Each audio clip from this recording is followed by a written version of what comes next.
শুভেচ্ছা বার্তা। আমার প্রিয় কচিকাঁচা বন্ধুরা,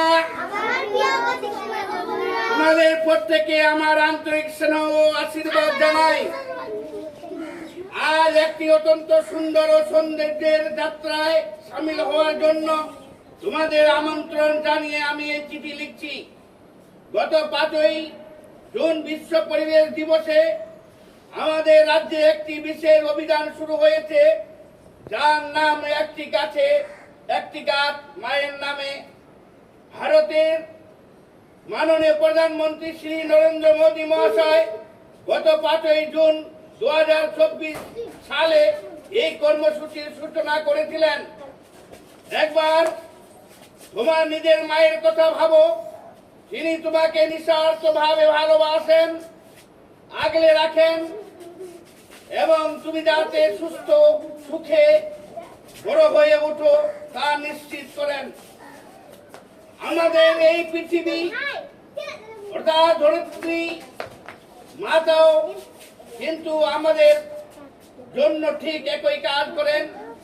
তিনি আমাদের নিঃশ্বাস দেওয়ার জন্য বাতাস, পানের জন্য জল এবং আমাদের চারপাশের এই সুন্দর প্রকৃতির উপহার দিয়েছেন।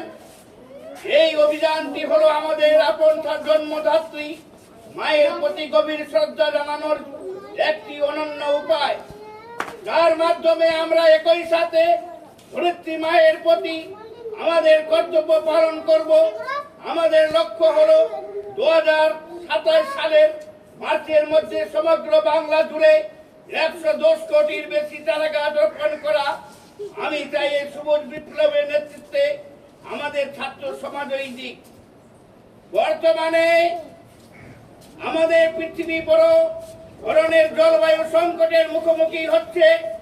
আমরা দেখতে পাচ্ছি তীব্র গরম, অনিয়মিত বৃষ্টিপাত এবং আবহাওয়া খামখেয়ালি করা।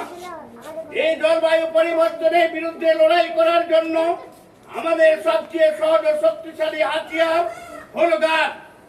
একটি গাছ রোপণ করার অর্থ কেবল মাটিতে শিকড় ছড়িয়ে দেওয়া নয়, বরং তুমি এর মাধ্যমে তোমার নিজের ভবিষ্যৎকে সুরক্ষিত করছো।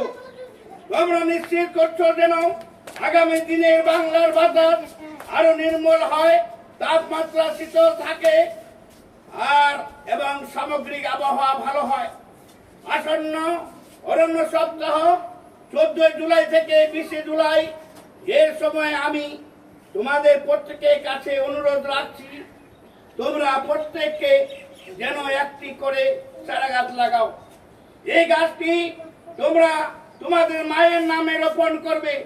প্রতিজ্ঞা করো যে তোমরা এটিকে নিয়মিত জল দেবে, যত্ন করবে।